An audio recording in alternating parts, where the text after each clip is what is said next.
You're listening to The Weekend Take. And now your host, Sean Schaefer.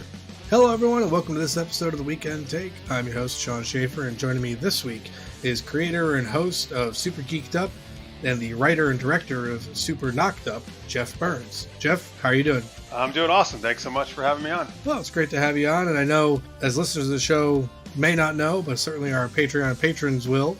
Jeff, you're also one of the major contributors to our upcoming Rise and Fall of Skywalker Patreon patron-exclusive series. You were with us to discuss all the films of the prequel trilogy, as well as the original trilogy, were you not? Yeah, that was super fun, man. Like the original trilogy in particular are my favorite films of all time, so it was awesome getting to talk about everything I love about them. But today, we are talking about you and your endeavors.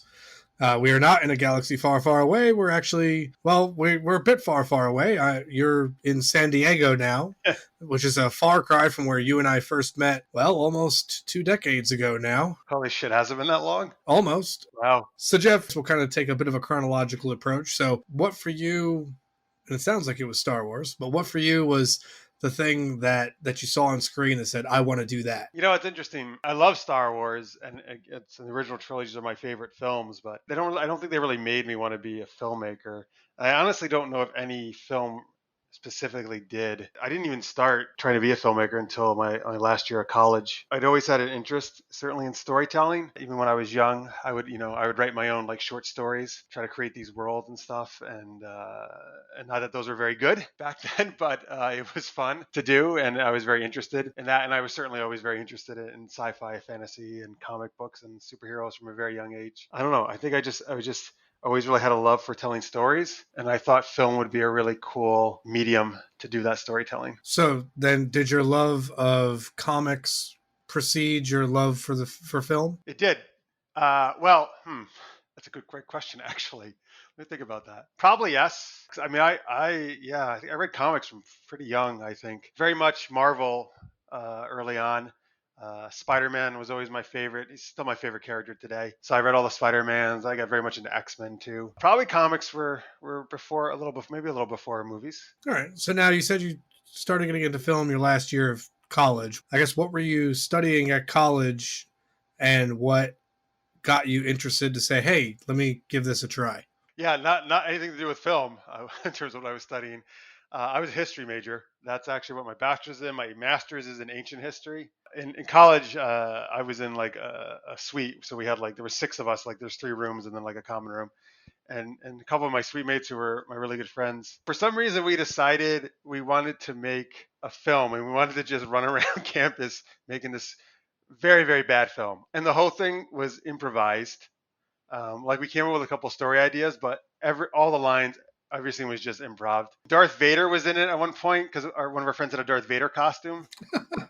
Ghostface is in it in the shower for some reason. We took all these different elements from, I guess, these different things that we loved.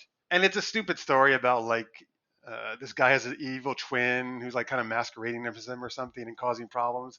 And it's real bad. But it was fun. It kind of gave me a sense of what it takes a little bit to be a filmmaker, because I was graduating that year and it was near the end of the year and the rest of them were not. And they were all kind of we'll just finish it some other time. And I'm like, if we don't finish it now, this is never going to happen because I'm not going to be here.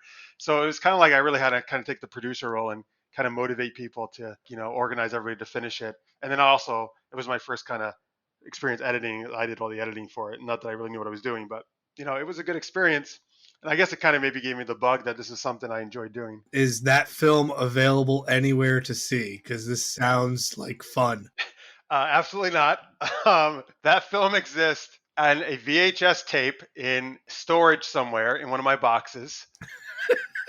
All right. Understandable. You got the bug now to make a film. Like every filmmaker, you want to make your next film better than the last. And it sounds like you set a low bar for yourself to surpass on your next film. That one I don't even consider my first film. That was just kind of us goofing around. My first film came after I got out of grad school. Again, the concept, I was into Britney Spears, and that she was kind of at the height of her popularity back then. So I got an idea to make a film about some guy trying to meet Britney Spears, a comedy about that. Outside of that thing we did in college, I didn't really know anything about being a filmmaker. And I had no training. So, I read some books, For the most part, I figured I'm just going to learn by doing it, make a lot of mistakes. I did fortunately get some people to help me out. It was a very small group of people, but did some casting calls at like some of the local colleges, got some student actors. I got one of the local camera guys who wanted to start doing film stuff. So at least I had someone who knew, about camera work and cinematography. So I didn't try to shoot it myself, which I think was a very smart move.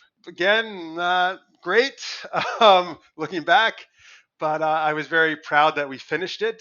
Most important part is I learned a tremendous amount from that. And I think like for any people who want to get into film, I think honestly, that's like the best you can do, just do it and learn a lot and just try to apply everything you learn. Like you said, every film, you just try to get better. Right. And so you continue forward with your career. How many, I guess, films up to Super Knocked Up did you make? I did, again, not counting that college one. I did 4 short films before Super Knocked Up. So over the course of these 4 short films, one of which, for some crazy reason, you put me as your lead in, which I appreciate the confidence in my ability. Hey man, I thought you were like Luke Skywalker from Return of the Jedi. You were so confident.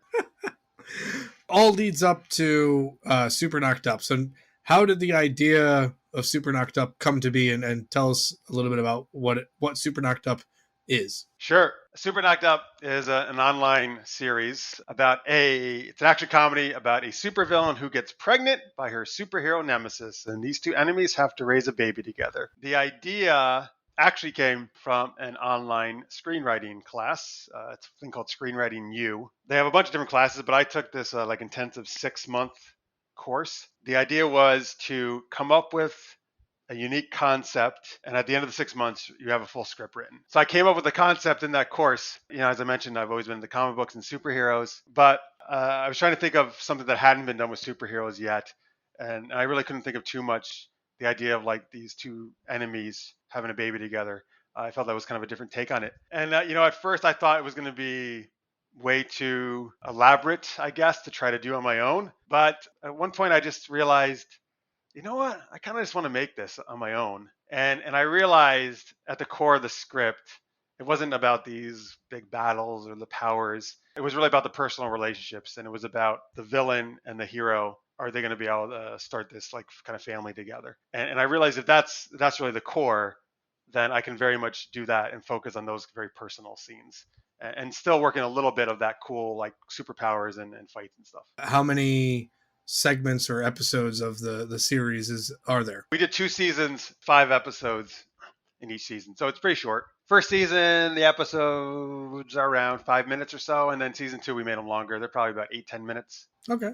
And this also you produced entirely in New York, because I know now you're obviously on the West Coast, but both seasons of Super Knocked Up were produced in New York, in the capital region. Yeah, and the Super Knocked Up was definitely where I had the biggest cast and crew that I had ever done before my own projects.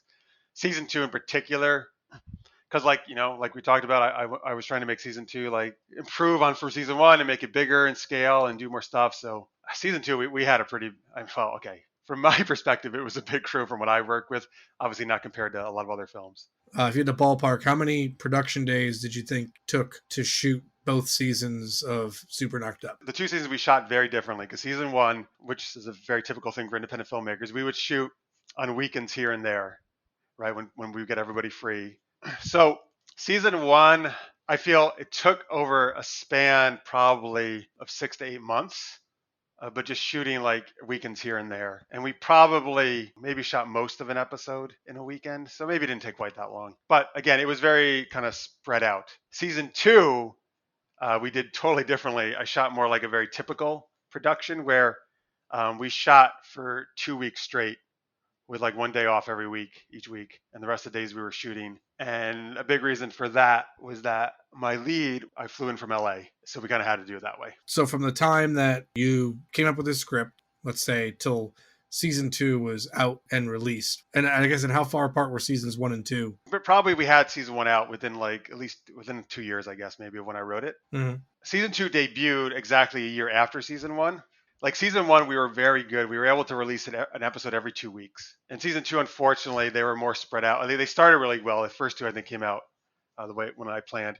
But then, unfortunately, just some real life, right, takes away from this sometimes. And again, we were doing more special effects and stuff and visual effects. Anyway, season 2 did take a while to finally get all the way out. How does an independent filmmaker make special effects? And did you set out for your special effects to be as believable and realistic as possible, or since it was a comedy, were you going for like comedic looking special effects? And were you able to achieve the special effects? Yeah, good question. I wanted more realistic ones. It is, a comedy, but I think I definitely still wanted it grounded and the characters very believable. So we actually were able to do a lot more than I thought. And the main reason is I had two guys, Daniel DeFabio and Chris Vincelette, who were very skilled at visual effects. And I knew both of them from working on other projects, and they very kindly agreed to do it. And I talked about what I wanted to do, and I didn't even know if they were going to be able to do it, but they were able to do everything I wanted. And sometimes even more so than I thought they could do. And I'll be honest with you, I am not a visual effects guy. I don't really know too much about that, except so basically I just kind of convey what I wanted, and I would talk to them, of course, before shooting. So we made sure we shot it in a way that worked for them. All I know is that they did a great job, and I think that for something we had virtually, almost no money, that they did an amazing job, and they look really awesome. What was the response to Super Knocked Up? I was very happy. You pour your heart and soul into something, and you think it's good, right? And you hope people are going to dig it, but who knows, right? It's very subjective, so you never know how it's going to go over. People seem to really enjoy it. A lot of people commented that like it was a very different take on the superhero thing. So we were very fortunate to get quite a few views. At this point, the 2 seasons have gotten over 5 million views. Oh, wow. Yeah, definitely more than I expected. I was trying to do a lot of social media stuff to build up. I went to a lot of conventions beforehand, before even season 1 came out, to build up the hype and get people interested. One of the really good things, there's a lot of unfortunately bad things about social media, but one of the really good things is just, to kind of really get to talk to a lot of people and make like some actual friendships and personal bonds with people who are watching my show, and kind of get to know them, and just chat with them and see what they liked about it. That obviously made me think that, hey, let's do season 2, because people seem to be really digging it. So I think, people were looking forward to season 2. The fans we did have. There's certainly a challenge there, because we unfortunately had to recast the lead actress. And that's always a very large challenge, of course, in any series. And that's actually a big reason where Super Geeked Up came out of that actually happening. You're listening to The Weekend Take. Visit our Patreon page to become a patron of The Weekend Take. And for as little as $1, you'll receive exclusive content and perks. How do we transition now from Super Knocked Up into the creation of Super Geeked Up? And what is Super Geeked Up? So Super Geeked Up is an online geeky chat and improv comedy show. A lot of times the way I pitch it to people is it's like a geeky version of Whose Line Is It Anyway? But also it's not just improv, it's also just kind of like fun, geeky topics that we're chatting about. We do that as a weekly online live show, and then we also travel around to different Comic-Cons and do live on stage as well. That's not how it started. Because we were transitioning the lead actress from season 1 to season 2. So people really liked the actors in season 1, and they were awesome. And my lead actress, actually Natalie Bain, who you acted against in the film Chasing Fate, my film that you were the lead in. Ah, yes. So she was the lead in season 1, and she did an awesome job, but she wasn't available for season 2. And that's where the success of the series helped a little bit, because we did a bunch of casting calls on some of these bigger like casting sites. And I actually got a lot of people apply from LA, like sending video auditions.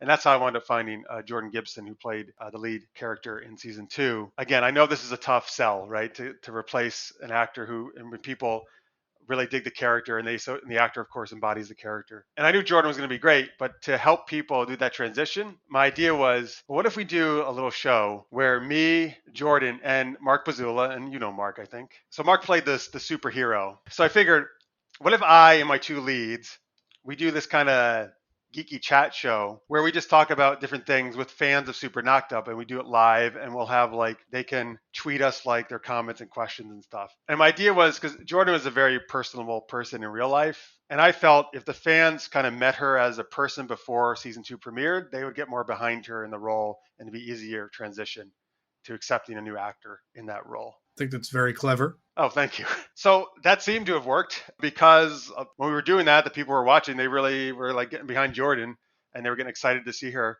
And then we debuted season 2, but I was like, hey, you know what? Why don't we just keep doing Super Geeked Up? This is really fun. So we did. And honestly, it started just as a geeky chat show. And again, it was all about just getting the fans to know us. So then we started getting some people who just started watching for Super Geeked Up, and they didn't really know about Super Knocked Up. They just dug what we were doing there, and they became fans of Super Geeked Up. We started doing these game segments, and they started to have like improv elements to it. And then the more that went on, the more I really enjoyed that part, and I feel like that was some of the strongest parts of the show, and that viewers were really enjoying. Then after doing online for 2-3 years, I started pitching it to Comic Cons, and we started getting to do it on stage, which is awesome to do it in front of a real live audience, in person. And at this point, we just wrapped season 10 of Super Geeked Up. Keep in mind, I do like 2 seasons a year usually, so it's not like 10 years. Well, at first, I didn't even do seasons. We did it every single week of the year. Like, I didn't miss a week. We did every week, and which is, I guess, maybe what you do on the Weekend Take now, right? Yeah, pretty much. But after a while, I realized, like, you know what? I think I'm going to do it in 2 seasons. We're still going to do a bunch of episodes, but it'll kind of give me some time to do some other projects too. We have a very, very strong, loyal fan base, and it's not like a huge amount of people, but I mean, the people that we do have are amazing, and they've been so loyal to us. And what I'm so proud of is, I think the community.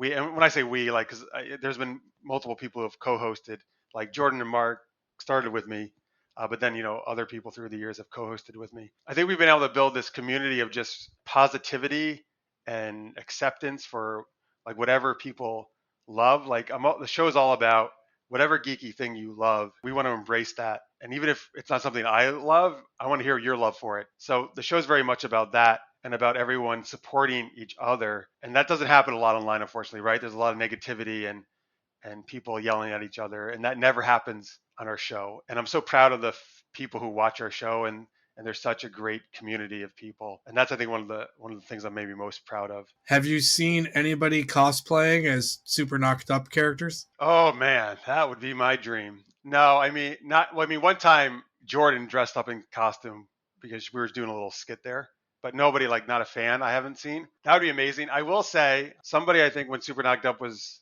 like being released or out, or season 1 was out, they wrote a fan fiction of Super Knocked Up and they sent it to me, and that was pretty awesome. Nice. That somebody was that into it, And it is, and this doesn't happen a lot, but I do remember one time we were at Comic-Con, Jordan and I were walking. While we were there, we were also doing some press interview stuff, and we were in the press area, and these other press people, it was actually these tween girls who did the show and their dad. They did like an entertainment show, and they actually recognized us from Super Knocked Up, so that was kind of cool. Nice, awesome. And then they interviewed us, so it was pretty awesome. Looking ahead in 2020 now, what is on the horizon for you? I mean, obviously you're going to continue with Super Geeked Up, doing 2 seasons again for 2020. My season got a little bit changed than usual, so we actually wrapped our last season like mid-January, because unfortunately the last season we had more of a delay than normal. So this time I'm trying to do it quicker to kind of make up for that. So I'm thinking March or April. Anything else in 2020, or is really the focus on Super Geeked Up and everything that surrounds that between Comic-Cons and recording and everything else? But yeah, I got some more stuff planned. A friend of mine, Francis Fernandez, who actually now co-hosts Super Geeked Up with me, he had an idea for a new show that I'm going to co-host. It's going to be a podcast. The acronym is LATTE, which stands for Late to the Everything. It was his idea to basically look at things that both of us have never seen, that most people are like, oh my God, how could you have never seen this?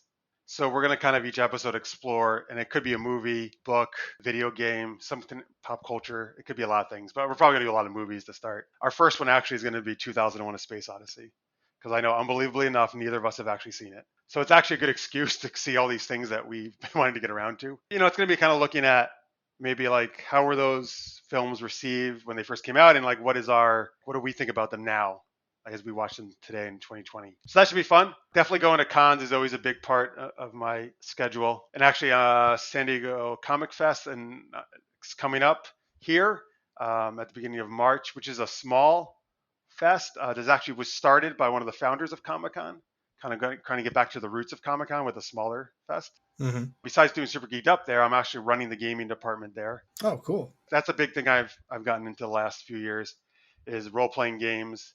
And I do a lot of panels on like helping, like how to play role-playing games and different advice on that. And also doing these live role-playing game performances where I and like other people basically do the game in front of an audience. We're like playing the different characters, and the audience is helping to shape the story. But yeah, and I also do a lot of moderating. That's become a big thing for me too. The whole hosting, moderating thing at panels. So, like for example, at Dragon Con, which is in Atlanta, which is one of the biggest cons in the country, and my personal favorite. Yeah, I do a lot of moderating there, and I get to actually moderate some of the celebrity panels. So which is pretty cool. So I've gotten to moderate for the cast of like American Gods and the Arrowverse shows and Librarians and Winona Earp, yeah, and Lost Girl, stuff like that. So that's been pretty cool. Nice, nice. If listeners on the show want to either get in touch with you via social media, or most importantly, if they want to check out Super Geeked Up, how can they do all of these things? They can go to supergeekedup.com to find all the different shows I do. There's actually others besides the ones I mentioned. There's other like shows we have on there as well with gaming and Arrowverse type talk. Our YouTube channel is also Super Geeked Up, and that's where we're on Twitter. So basically, Super Geeked Up is kind of where you can find me all over online and social media. And I'd love it if you could check out and Super Knocked Up or Super Geeked Up. Any of that stuff would be awesome. And please, if you are checking it out, don't be afraid to put a comment on or shoot me a tweet. I reply to everything, and I love hearing from people and chatting with them about geeky stuff. Well, I'll be sure to put pertinent links in the episode description. Jeff, I definitely want to thank you for taking the time to chat with me. I know we've heard a lot of one another's voices in the recent week doing the Star Wars Patreon patron exclusive series, but since we're talking, and since the Star Wars stuff is Patreon patron exclusive stuff, and this is for public consumption, we should definitely throw a pitch in there for this Star Wars series. So Jeff, tell us about what we experienced by going to a galaxy far, far away for this Star Wars series. So I got to join the conversation for the prequels and the original trilogy with Sean and Solomon and Michael, and it was awesome, man. I think it showed how important these films are to us, right? Because of how long we talked about them. It's just great to get to, particularly the original trilogy and the prequels too. It's just great to get to relive that, kind of go back over why it was so important and moving to me and all of us, and why it's had such an impact on us. And also then to get to hear your guys' thoughts and why it's important to you and things that I never looked at quite the way you guys look at it, right? And make me think of it in a new way. So that's pretty awesome.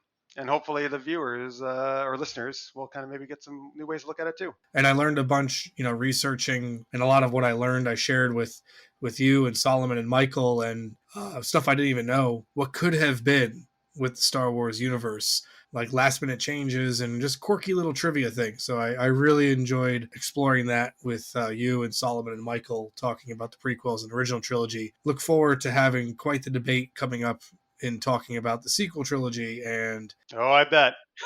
And the spin-offs being Rogue One and Solo, and the series being The Mandalorian, and talk about the future of the franchise. But again, Jeff, thank you again so much for taking the time to tell us more about yourself and Super Knocked Up and Super Geeked Up. Oh, thanks so much, man. I really appreciate it. And it's great chatting with you, as always. So listeners, be sure to check out The Weekend Take. We are also on social media. We're on Facebook, facebook.com/The Weekend Take.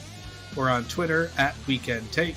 And as I mentioned, be sure to check out our Patreon campaign at patreon.com/The Weekend Take, where for as little as $1 per month, you can become a patron of The Weekend Take and get exclusive extended cuts of episodes, in case you want to hear more of the conversation that Jeff and I had here today, or any of our previous guests. But you also get early access to episodes, and starting this season, you get Patreon patron exclusive episodes, which namely, on the horizon is this kind of mega mini series. I know it's a contradiction in terms, but an oxymoron, but the mega mini series of Star Wars dubbed The Rise and Fall of Skywalker. You get all that as a patron of The Weekend Take. And again, that's patreon.com/The Weekend Take. That does it for us this week. Once again, Jeff, thank you so much for taking the time. Oh, my pleasure. And for everyone at home listening, I hope you have a great week ahead, and I look forward to chatting with you next week. Take care. Bye. You've been listening to The Weekend Take. Be sure to subscribe on iTunes and Google Play, and follow us on Facebook and Twitter. Visit our Patreon page to become a patron of The Weekend Take, and for as little as $1, you'll receive exclusive content and perks.